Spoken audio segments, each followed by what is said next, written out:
What is up, everybody, and welcome back to the intern. Today we're going to be talking about the insane Fox and LaVine trade. How does that affect fantasy? We've seen a little bit about how it's worked out, but we don't really know the full landscape of things. We're going to talk about today the full landscape of things and how I expect it to work out. Another thing I need to say, a little different of a background than what I usually have, but we're going to go through it. We're going to be staying here for a little bit. I'm a little on vacation, a little doing stuff on the side, but we're still getting videos out here on the channel. So how does the insane Fox and LaVine trade affect fantasy? We have a lot of people that we're going to talk about. We're going to go through a lot of them. We're going to go through maybe some others on the side. So yeah, let's get started. First, we're going to talk about De'Aaron Fox. Obviously, De'Aaron Fox being one of the headliners of the insane trade. I think mostly all of our players today is Spurs and Kings players. I don't think we talk about a lot of the Bulls players that we'll have, but we're going to talk about mostly them. Let's start off with De'Aaron Fox. What do I have to say about De'Aaron Fox? For now, I'm going to say stay the same, but it's for now. Now, here's the thing. The thing I have to keep coming back at is the contract. Do they pay him the right amount of money? Obviously, you have to assume so if they're willing to. Well, I mean, they didn't give him much. But if they're willing to trade for De'Aaron Fox, you would expect him to be signing here soon. Does he stay here and stay the same value-wise? I don't know. I think for the Kings, he was really the 1A, 1B with Sabonis. Obviously, he's the 2 next to Wemby. So can you say he really stays the same? I think so when you're looking at kind of what he does in the guard position. Now, I say for now as well because I think when you look at the Spurs landscape, Castle's on the team, Vassell's on the team. There's going to be players that need to get more touches, and they're going to be upset if they don't get touches. Granted, you can do trades to get players, whatever it might be. Another thing you have to think of is all the picks that they have. They have tons of picks. And if you're the Spurs, let's say De'Aaron Fox is costing a lot. Yes, De'Aaron Fox, I had a hair that has been annoying me since the beginning of this recording. I just got it, thank goodness. De'Aaron Fox is not worth the money that you're about to give up. An easy way to fill it in the gaps is you draft somebody, you train them for 1 or 2 years, then they step up and fill the gaps. You could see that happen with De'Aaron Fox. So for now, we're going to say stay the same. Up next, Zach LaVine, another headliner in the trade. I'm going to say slightly decrease, and we've actually kind of already seen this, and that's the reason why I want to mention this. Yes, the last game, he went intense in a crazy overtime win. Lost to the Pelicans? Pretty sure lost to the Pelicans. It hurts me to say this, but I think Zach LaVine is, obviously more of a negative asset in real life than in fantasy, but he's a little bit fallen off. I think the fact of the matter is that now with a Sacramento Kings team, you have DeMar, who's going to need his touches. You have Sabonis, who the offense is going to run through. Now, if you were the number 1 on the Chicago Bulls, you could do really whatever.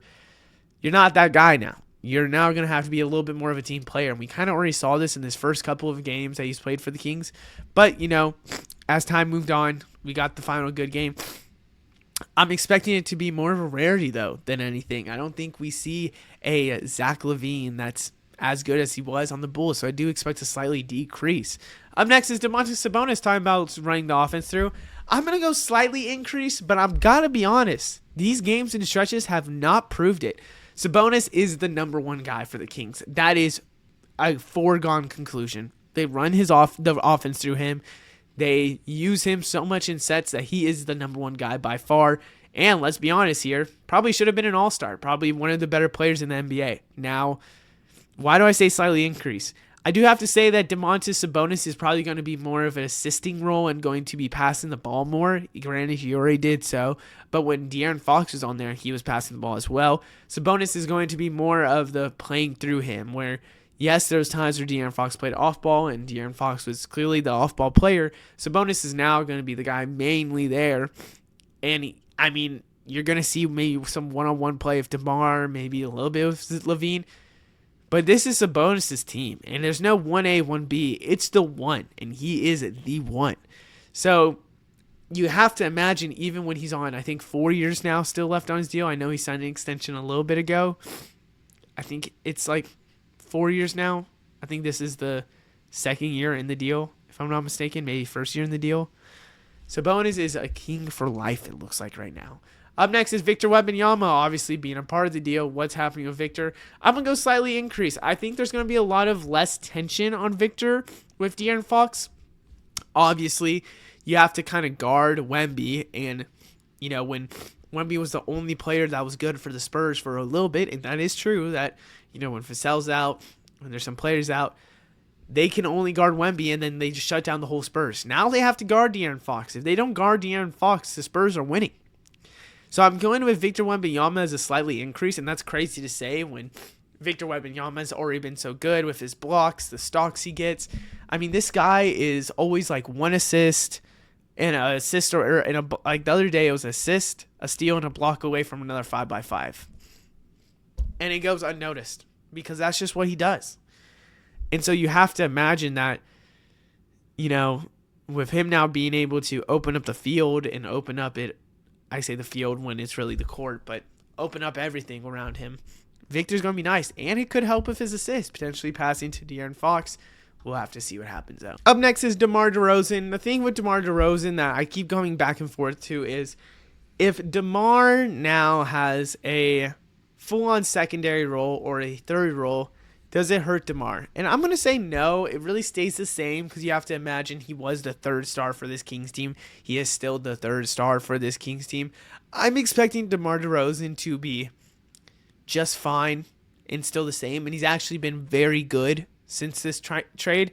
So maybe they are using him more as a second star than a third star. And you could say his value rises a little bit. Oh my gosh, I almost just started choking and dying. Hopefully not on camera.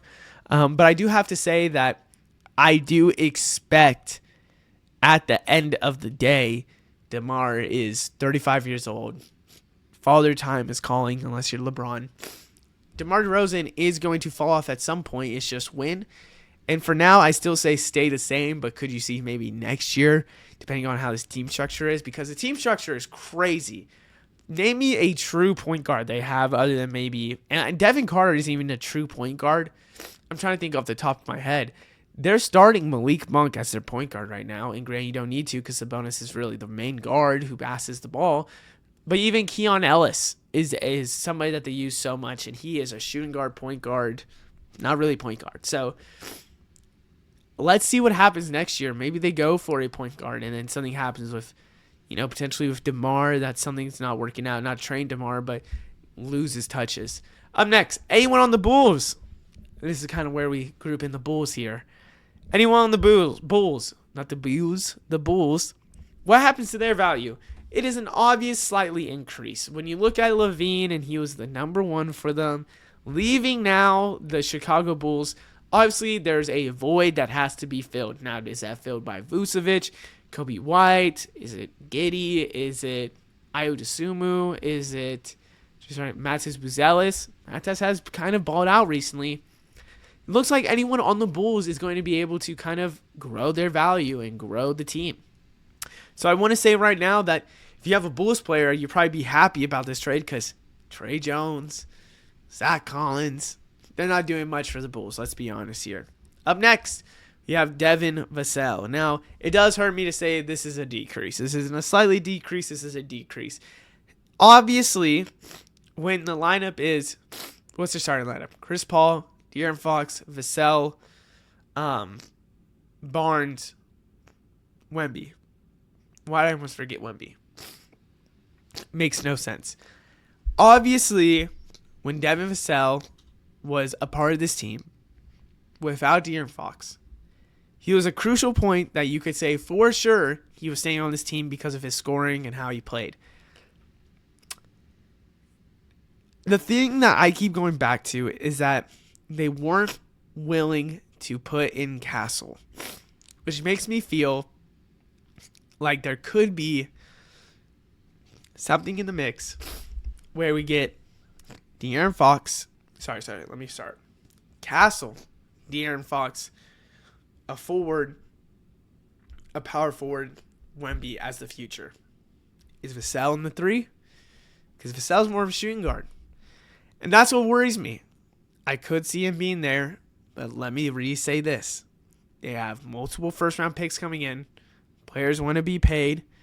Players want different touches. I could see a way where Vassell goes, I want more, I want this. Sohan's a good forward to have as well. I could see Vassell playing a 6-man role, but does he want to play a 6-man role? So it'd be interesting to see what happens with Vassell in the future with Wemby. But I still believe in Vassell, truthfully. Up next, we have Chris Paul and Stephon Castle. I kind of said this stay the same. Chris Paul is Chris Paul. If you have Chris Paul, it's going to be the exact same Chris Paul. I don't expect crazy amount. I mean, you could say maybe a decrease for him. Stephon Castle, in a dynasty point of view, is going to stay the same. Maybe right now it hurts him a little bit. But Stephon Castle most likely is going to be the number one guy point guard for them, where he's playing the one, he's passing to De'Aaron, he's passing to a Wemby, and that's who they're kind of using as a ball handler. Now, again, I have to mention this. What gets me is on draft day, they said they like Stephon Castle. This could be their next Drew Holiday in the sense of his defensive skills. They love him as the 2. So maybe De'Aaron Fox goes to the 1. Maybe De'Aaron Fox is the true 1. Stephon Castle is the true 2. Then where's Devin Vassell? It's the same thing I'm going to say earlier, that I'm a little worried with Devin Vassell if I am a Devin Vassell holder right now. I think Stephon Castle, though, if you're a Stephon Castle holder, pretty clear that they want Castle, and they want Castle to stay here. Other than that, I hope you guys enjoy. Let me know what you think down in the comments below. I'll see you in the next one. Goodbye.